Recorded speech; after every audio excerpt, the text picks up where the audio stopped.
domination by Jędrzejczyk. This is a real statement to the rest of the strawweight division. Laser-guided weapons, and that is enough! And still, strawweight champion of the world, Joanna Jędrzejczyk! Joanna Jędrzejczyk has delivered the Polish power. She remains the UFC strawweight champion. It's gonna be a war, and if it's a war, who's next? Joanna Jędrzejczyk is not fighting on Saturday, but 6 other female strawweights are, as they are all working towards a possible title fight. Alexa Grasso and her unbeaten streak, she will be meeting Felice Herrig on this card, as will Jessica Andrade, who takes on Angela Hill, and Tecia Torres takes on Bec Rawlings, all on Saturday night. And I would say, guys, if we're going to single out one person, it would probably be Jessica Andrade, who, if she gets by Angela Hill, I think we would see her as that next contender. She's looked great since she's come down from 135 pounds, most recently defeating Joanne Calderwood, and prior to that, Jessica Penne. Yeah, I mean, you can sell her. That's what it comes down to right now. What are the fighters that you can sell? Alexa Grasso, however, if she continues her undefeated streak, 10-0, that's very easy to sell to the masses. So it comes down to what type of performances all these ladies have, because right now everybody recognizes Joanna Jędrzejczyk as the top female fighter. However, Kowalkiewicz, she looked very, very good. I'm sure the UFC could sell that rematch. Right now, everybody's got to do their part. If they want to get a crack at the 115-pound championship, they have to do something to stand out. You know, and standing out is one of these things. I don't think there's anybody less excited about the 115-pound women's division than me, except for John Ramdeen. Something in the beginning, the skill level, where it was developing to, we weren't sure. Now the fights are high level already. Jędrzejczyk is ultra high level. We've seen Karolina Kowalkiewicz, ultra high level. But there's also this other element. You see Felice Herrig, who is fighting Grasso. She's not undefeated, but there's something else that she brings to this sport. Just a little something. Oh yeah, it's sex appeal, right? That's something that the average UFC consumer just doesn't get out of a fight with OSP. But somehow a lot of us get this little extra something. And it's a reality of the sports business. Whether you are the best female tennis player in the world or the best male runner, the element of how you look and your charisma and all those things. And that is something the women's 115-pound division has added to people's perception of fighting. Paige Van Zandt.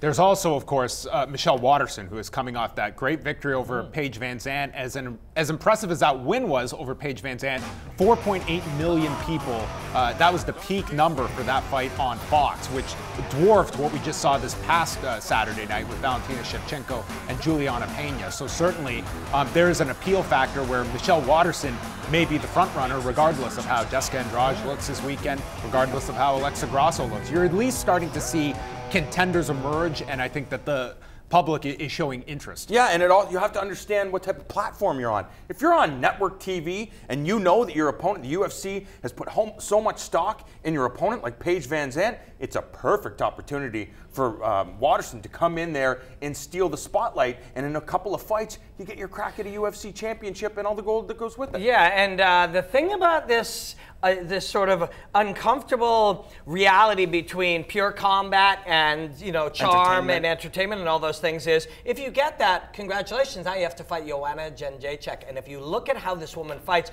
if you look at her highlight reel, if you look at the action that she does within the cage, man, look at her. Just, you really want to fight this woman?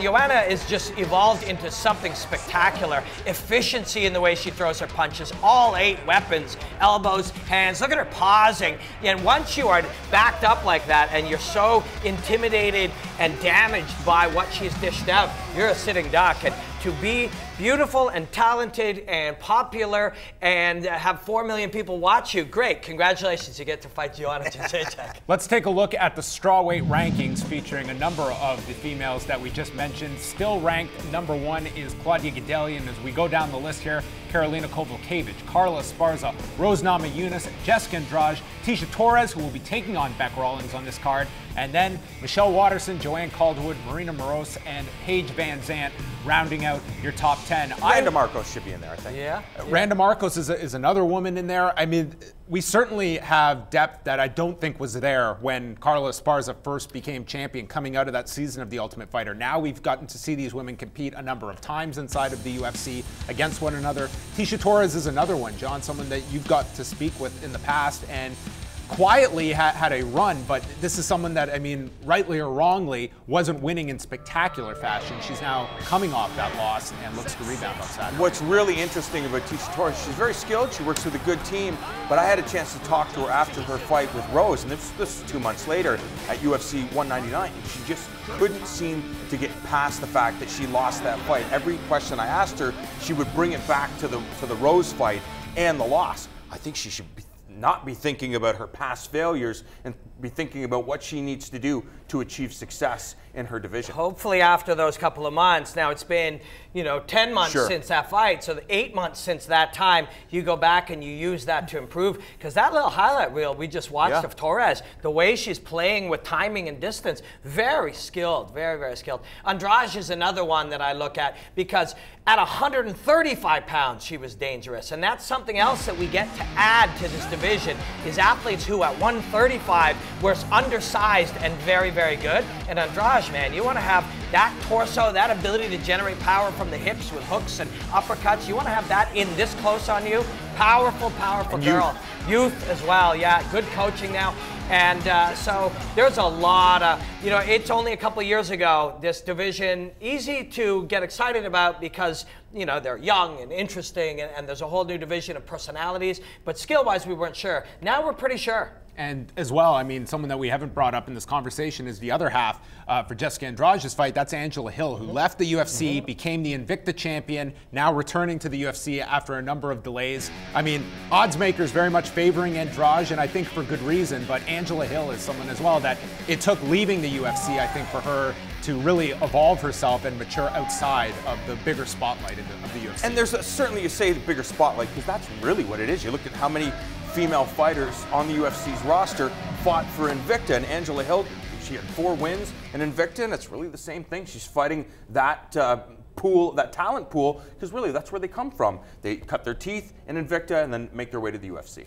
The undercard will be kicking off at 8 p.m. Eastern Time. If you're in Canada, you can catch it here on Fight Network with 4 fights coming your way from Houston, Texas.